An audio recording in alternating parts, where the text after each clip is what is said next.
Hello friends, स्वागत है आप सभी का एक बार फिर से।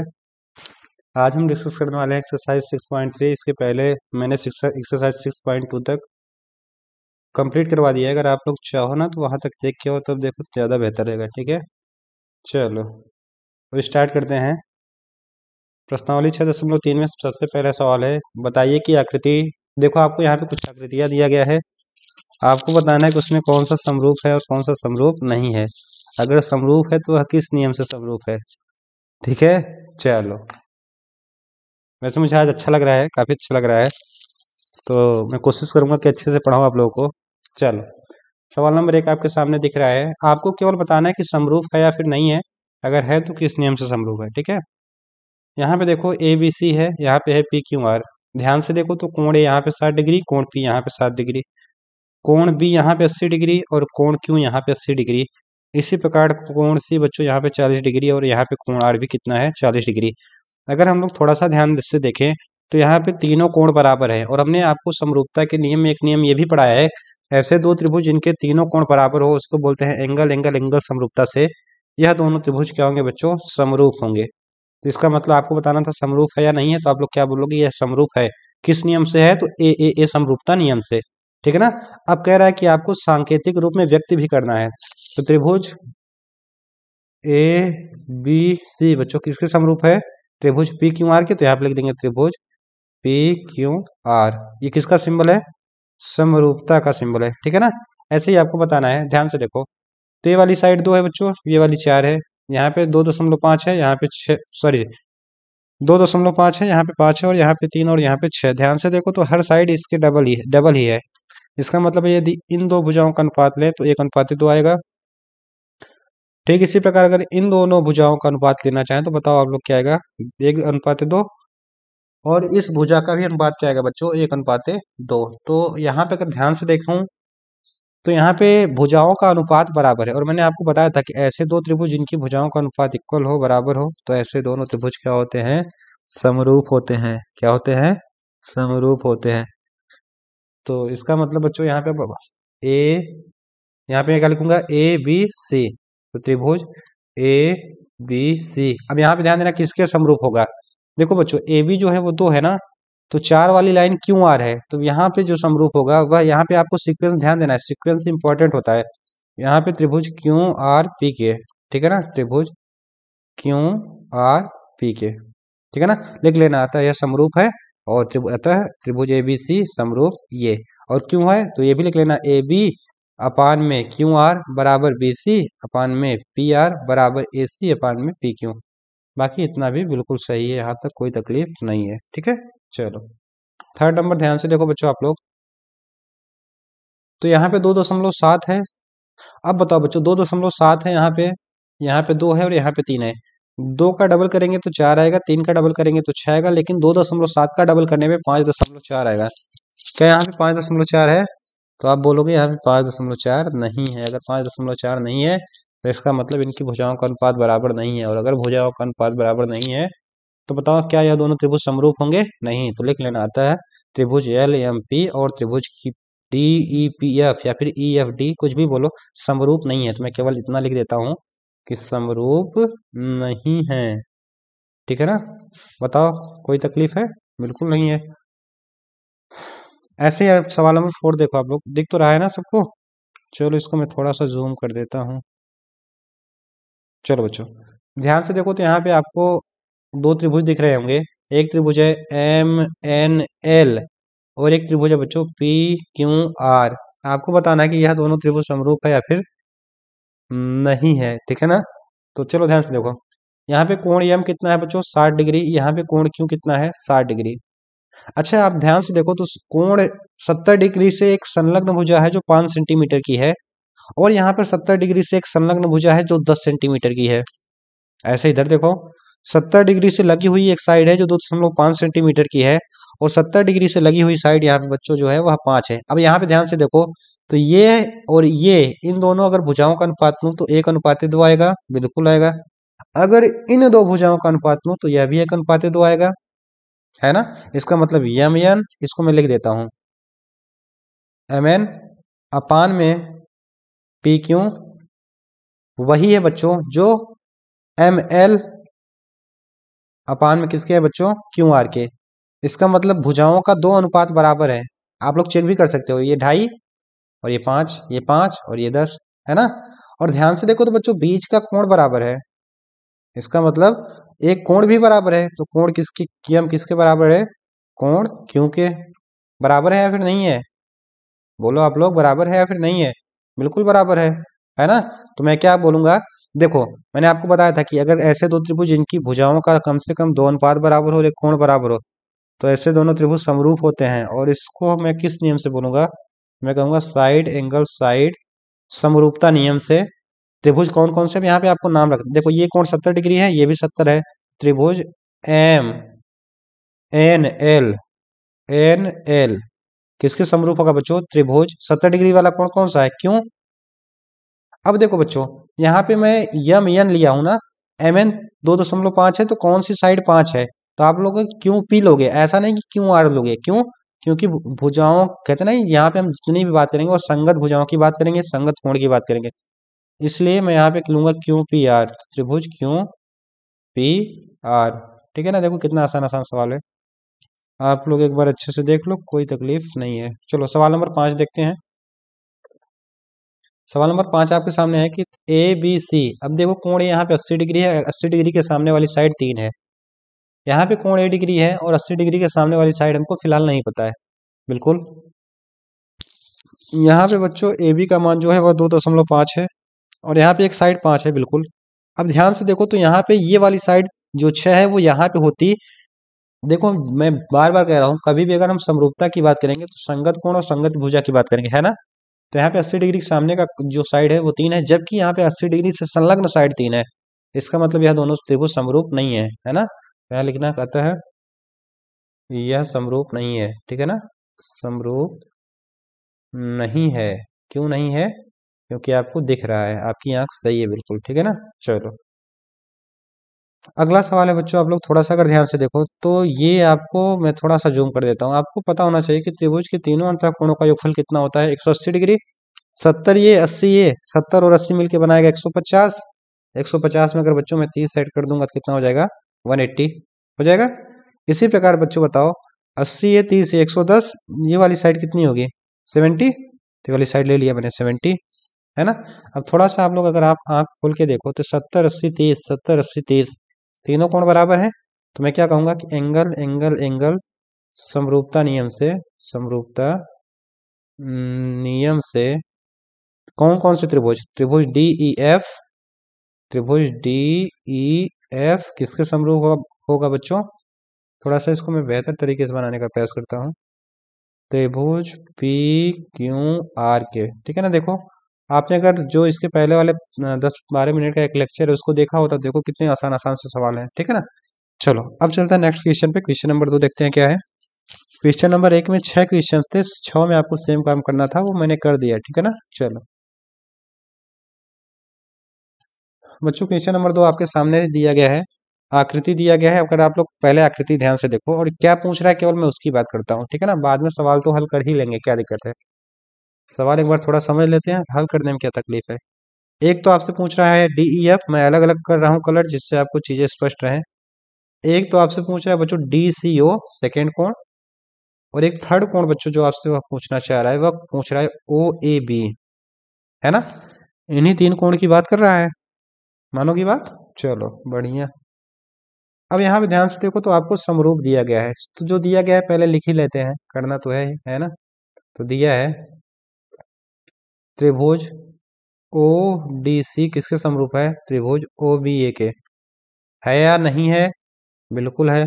और आपको कुछ एंगल भी दिए गए हैं, एंगल BOC बराबर है 125 डिग्री और एंगल CDO बराबर कितना है बच्चों, 70 डिग्री।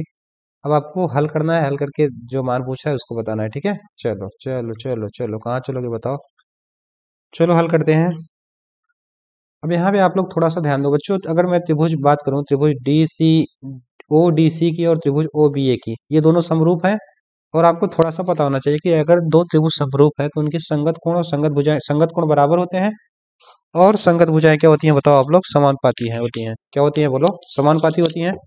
तो इसका मतलब यहाँ पे दो त्रिभुज आपको समरूप तो दिया गया है ना। बात कर लेते हैं, लिख ही लेते हैं। लिखो त्रिभुज ओ, ये ओ है, ध्यान देना, ये डी है और ये सी, तथा त्रिभुज ओ बी ए में, या फिर आप लोग यहाँ पे सीधा कर लो, चूंकि ये चूंकि का सिंबल है, ये समरूप है इसके, है ना, इसलिए इसलिए अब ये बताओ बच्चों, ये वाला कोण देखो, आपको यहाँ पे देखना है ओ डी सी, ओ डी सी। अब यहाँ पे क्या है, ओ बी ए, इसमें हमको कोण डी वाला मान पड़ता है ना, तो मैं यहाँ पे सीधा अगर देखो संगत कोण की बात करूं, तो दूसरे नंबर पे डी है, यहाँ पे दूसरे नंबर पे क्या है, बी। तो इसका मतलब कोण डी जो होगा उतना ही होगा जितना कोण बी होगा, क्योंकि जिसका नाम कोण, इसलिए मैं सीधा लिख रहा हूँ, कोण ओ बी ए बराबर एंगल ओ बी ए बराबर क्या होगा बच्चों बताओ, angle O D C, angle O D C. और ओ डी सी का मान कितना है बच्चों, 70 डिग्री। कहाँ गया, ये है। तो इसलिए एंगल ओ बी ए, इसकी भी वैल्यू कितनी होगी बच्चों, 70 डिग्री। बताओ कोई कोनो तकलीफ, बिल्कुल नहीं। तो ये वाला कोण कितना गया बच्चों, 70 डिग्री। ठीक है।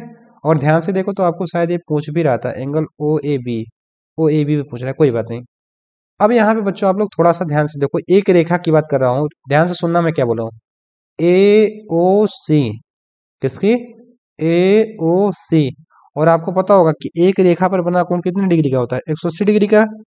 ये वाला कोण 125, तो ये वाला कोण आसानी से निकाल सकते हैं, निकाल सकते हैं ना, बिल्कुल निकाल सकते हैं। देखो क्योंकि एंगल देखो C O B plus B O A बराबर 180 डिग्री होगा, क्योंकि angle C O B, angle, इसको मैं थोड़ा सा, angle C O B plus angle B O A, एक मिनट मैंने गलत लिख दिया बच्चों, एंगल बी ओ ए बराबर कितना होगा, 180 डिग्री। अब देखो ये वाला एंगल आपको पता है 125 plus angle B O A बराबर कितना होगा, 180। 125 उधर ले जाओगे तो एंगल बी ओ ए बराबर 180 minus 125, angle B O A बराबर, अगर इसको आप सब्ट्रैक्ट कर देते हो तो कितना आ जाएगा, 55 डिग्री। ठीक है ना, एक आंसर तो आपका ये यहाँ से मिल गया। चलो अब बच्चों आप लोग मुझे बताओ, बताओ क्या बताओगे, कुछ बताओगे, कुछ बताना चाहते हो, बिल्कुल बताना चाहते हो। अगर वैसे भी आप लोग अब देखना चाहो तो आपने थोड़ा सा पढ़ा होगा, ये एक रेखा है, चलो मैं इसको थोड़ी सी सीधी कर देता हूँ। ये एक रेखा है, ये एक रेखा है, एक तिर्यक रेखा कर प्रतिच्छेद कर रही है, तो ये वाला एंगल इस वाले एंगल के बराबर। ऐसे एंगल को क्या बोलते हैं, एकांतर कोण बोलते हैं, फिर नहीं बोलते हैं, बोलते हैं, बिल्कुल बोलते हैं। चलो यहाँ पे देखो तो ये वाला 70, ये वाला 70, इसका मतलब ये दोनों रेखाएं समानांतर हैं, तभी तो बराबर होगा। उसी प्रकार बच्चों अगर ध्यान से देखो, अगर ये दोनों रेखाएं समानांतर हो गई, मैं समझाने का प्रयास कर रहा हूँ, अगर यह दोनों रेखाएं समांतर हैं तो ये भी एक तिर्यक रेखा है, तो जितना एंगल इसका होगा उतना ही ना एंगल इसका भी होगा। बात समझ रहे हो। बाकी इसको हल करने के बहुत सारे तरीके हैं, अगर आप लोग चाहो तो वीडियो पॉज करो, खुद से हल करो, नहीं हल होगा तो मैं तो हूं ही बताने के लिए। चलो एंगल बी ओ बी ये निकाल, अब यहाँ पे ध्यान से देखो, ये वाला एंगल निकाला मैंने बच्चों कितना, 55 डिग्री। ये वाला एंगल कितना निकाला, 70 डिग्री। तो ये वाला एंगल निकाल लेते हैं, लिखो त्रिभुज ओ ए बी में, त्रिभुज ओ ए बी में, आप लोग बताओ तीनों कोण का नाम बताओ। एक कोण होगा ओ ए बी, एक कोण होगा ए बी ओ, एक कोण होगा बी ओ ए। बस समझ रहे हो, लिखो एंगल ओ ए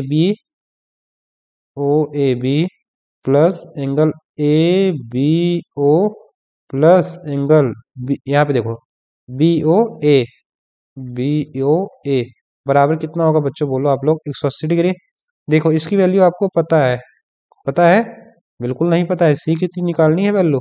अब बताओ इसकी वैल्यू आपको पता है 70 डिग्री, और इसकी वैल्यू आपको पता है 55 डिग्री इक्वल टू 180 डिग्री। ठीक है। चलो angle O A B plus 125 square करेंगे तो 125 equal to 180 degree, angle O A B बराबर 180 माइनस 125 डिग्री। अगर मैं इसको सब्ट्रैक्ट कर देता हूँ तो एंगल ओ ए बी बराबर, अब इसको आप लोग घटा लोगे तो आ जाएगा 55 डिग्री। बात समझ रहे हो? ध्यान से देखो, तो यहाँ पे एंगल ओ ए बी का मान निकाल लिया, ओ ए बी आपसे पूछ भी रहा था, और मुझे निकालना है बच्चों डी ओ सी। ध्यान से देखो, डी ओ सी। अब यहाँ पे आप लोग एक बात बताओ, यहीं पे मैं देख लेता हूँ, एंगल डी ओ सी का मान कितना होगा बच्चों, आप लोग मुझे बताओ। तो जितना ये वाला होगा उतना ये भी होगा, आपने पढ़ा होगा कि एक रेखा ये है, एक रेखा ये, दोनों तिर्यक रेखाएं हैं, एक दूसरे को प्रतिच्छेद करती हैं, तो सम्मुख कोण को बोलते हैं शीर्षाभिमुख कोण, और शीर्षाभिमुख कोण आपस में बराबर होते हैं। इसका मतलब कोण ए ओ बी वही होगा जो कोण डी ओ सी होगा। होगा कि नहीं होगा? बिल्कुल होगा यार बच्चों। अरे नहीं होगा, होगा, शीर्षाभिमुख कोण है। तो यहाँ पे आप लोग लिखना है angle A O B, A O B बराबर होगा बच्चों एंगल डी ओ सी के। क्यों बराबर होगा? तो आप लोग लिख लेना शीर्षाभिमुख कोण, है ना। अब देखो ध्यान से, तो एंगल ए ओ बी का मान आपको पता है 55 डिग्री, तो इसलिए एंगल डी ओ सी बराबर भी क्या हो जाएगा 55 डिग्री। ठीक है ना। आई होप आपको समझ में आ रहा होगा। अब चीजें धीरे धीरे देखो कितना आसानी से मैं आपको बताने का प्रयास कर रहा हूँ। तो ये वाला कोण कितना हो गया 55। देखो एक आंसर तो आपने ये निकाल लिया और एक आंसर ये निकाल लिया, ये वाला निकाल लिया और ये वाला निकाल लिया। अब बच्चा है क्या बच्चों, आपसे क्या पूछ रहा है, ओ A B, O A B निकाल लिया, देखो ध्यान से, ओ ए बी निकाल लिया, D O C, D O सी निकाल लिया, बच्चा क्या है डी सी ओ, डी सी ओ। अच्छे बताओ बच्चों, ये वाला एंगल कितना निकाला 55 डिग्री। अब आप फिर से बताओ, त्रिभुज के तीनों अंतः कोणों का योगफल कितना होता है 180 डिग्री। तो ये प्लस ये बराबर 180 डिग्री। उसके बाद हल कर लेंगे ना। अब आप लोग चाहो तो इसको हल कर लेना, ठीक है ना। बाकी मैं इसको हल कर ही देता हूँ।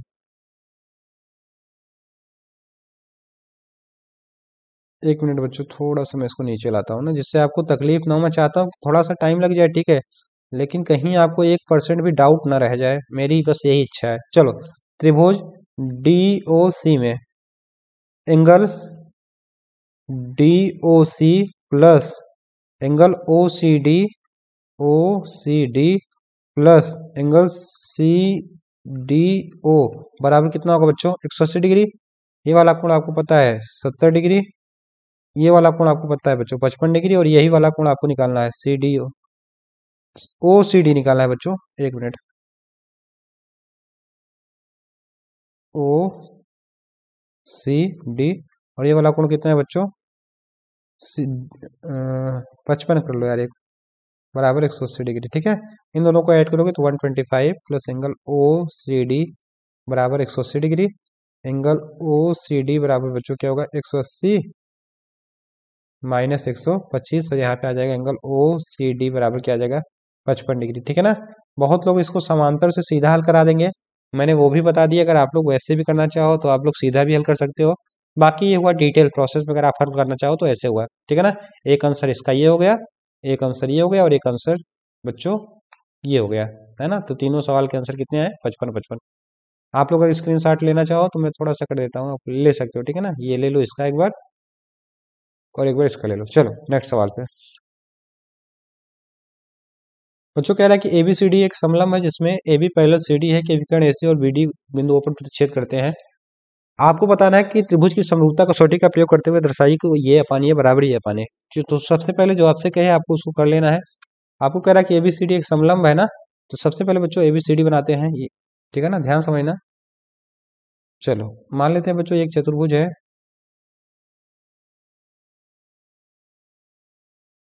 चलो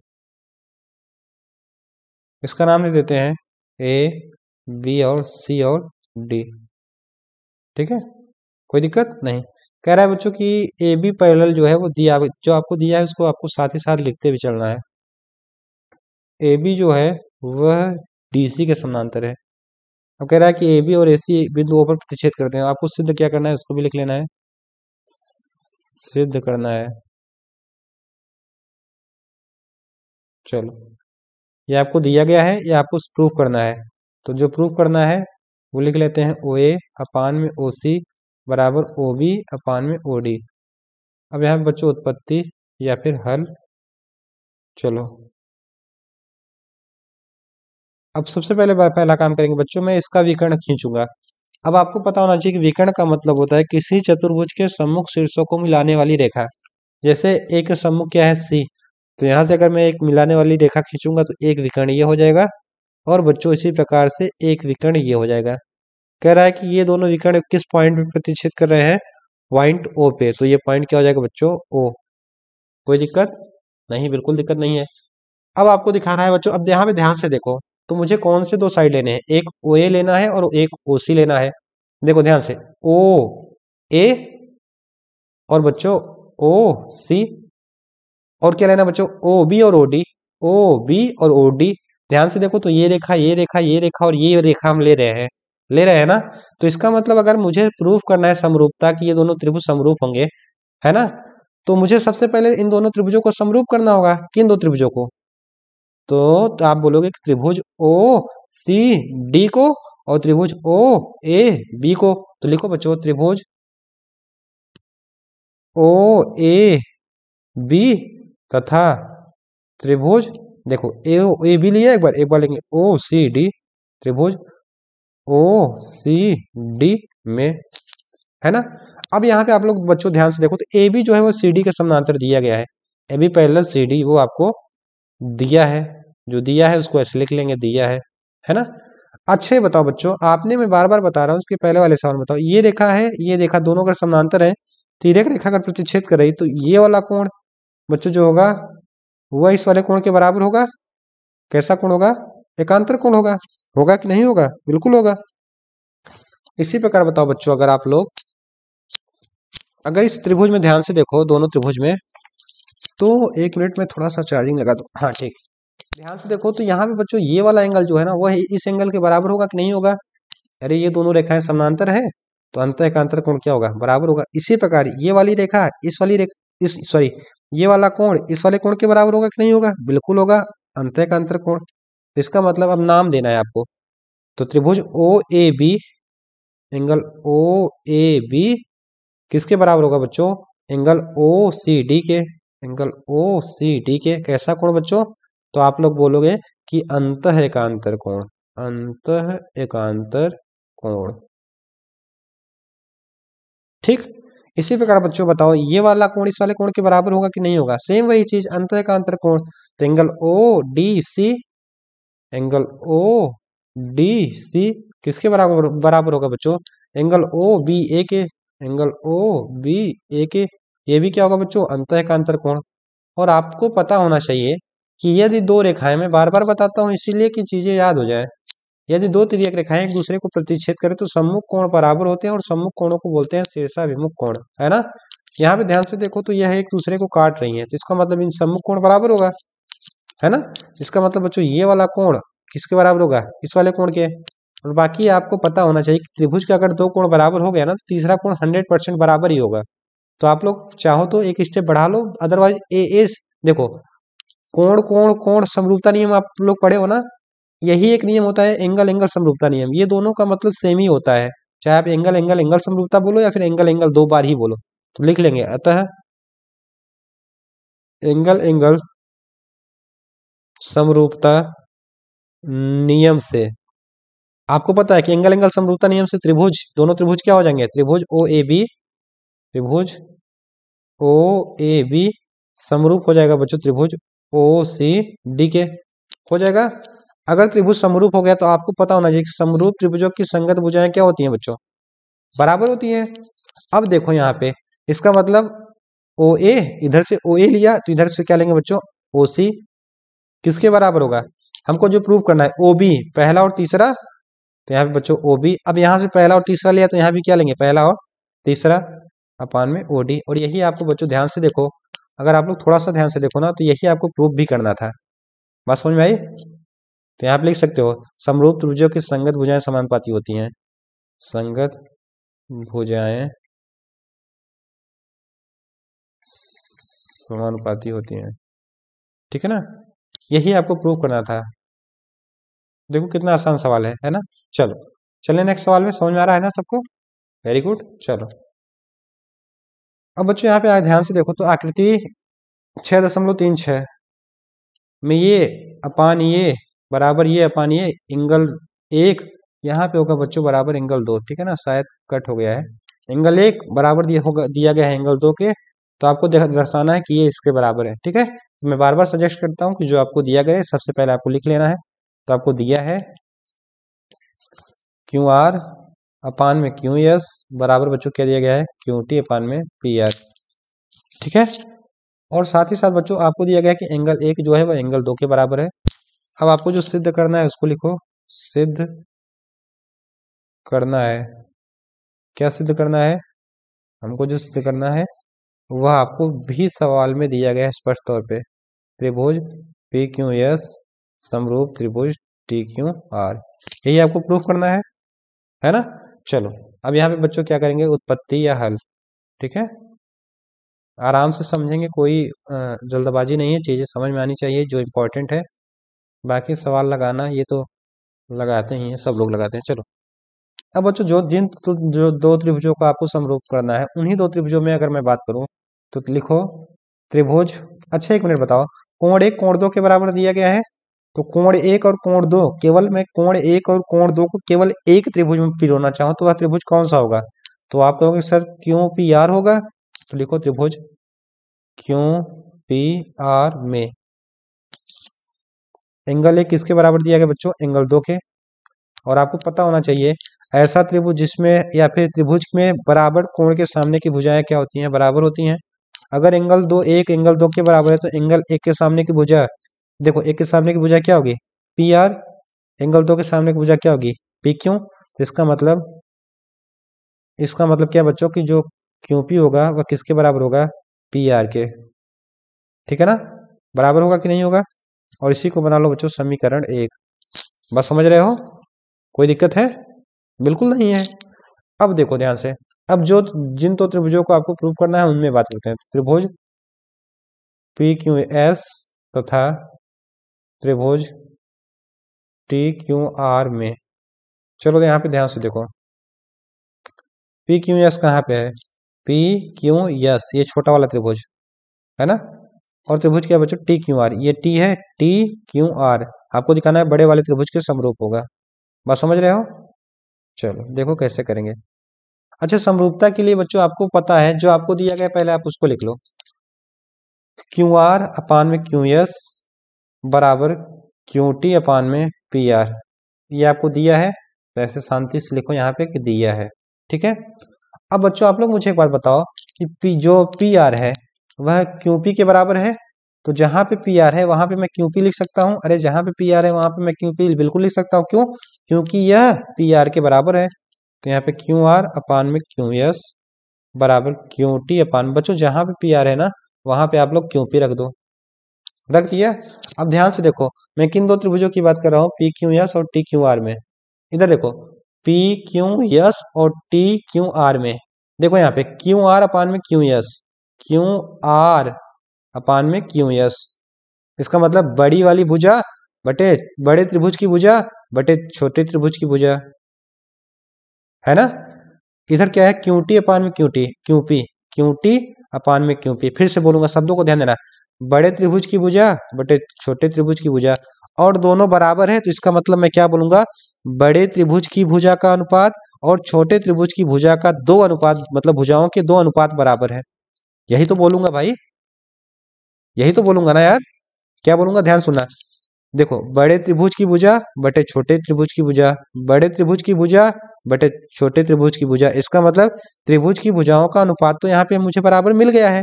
और ध्यान से देखो तो इन दोनों त्रिभुजों में, त्रिभुज पी क्यू एस में और त्रिभुज टी क्यू आर में एक जो कॉमन एंगल है उभयनिष्ठ कोण है, वह कोण ए है। तो कोण 1 बराबर कोण 1 क्या है, कैसा कोण है बच्चों, उभयनिष्ठ कोण है या फिर नहीं है। आप बोलोगे सर बिल्कुल है। और अगर आपने ध्यान से पढ़ा होगा तो आपको पता है कि साइड समरूपता में, बार बार बोल रहा हूँ, समरूपता में साइड का मतलब समानुपात से होगा, ठीक है ना। साइड एंगल साइड समरूपता नियम से, नियम से क्या मैं नहीं कह सकता कि त्रिभुज पी क्यू एस, त्रिभुज पी क्यू एस यहाँ पे इन्हीं त्रिभुज की बात कर रहा हूँ, किसके समरूप हो जाएगा बच्चों, त्रिभुज टी क्यू आर के। और यही आपको प्रूव करना था, देखो कितना बढ़िया सवाल है। बात समझ रहे हो? प्रूव्ड हो गया। मैंने चीज़ों को बहुत ही धीरे धीरे और आसानी समझाने का प्रयास किया है। फिर भी अगर आपको ना समझ में आया हो, आप लोग कमेंट बॉक्स में बता सकते हो। मुझे पूरा भरोसा है 100% आपको समझ में आएगा। बस कंडीशन यही है कि आप सारी क्लासेस को क्रमवार तरीके से देखें। अगर आप सिस्टम से देखेंगे तो चीज़ें, आप कहते नहीं, मैथ सीखने का सबसे अच्छा तरीका है कि आप लोग सबसे पहले एक सीक्वेंस से चीज़ों को पढ़ना स्टार्ट करो। ऐसा नहीं कि आज यहाँ पढ़े कल वहाँ पढ़े, ठीक है ना? चलो मिलते हैं नेक्स्ट वीडियो में, तब तक के लिए बहुत बहुत धन्यवाद।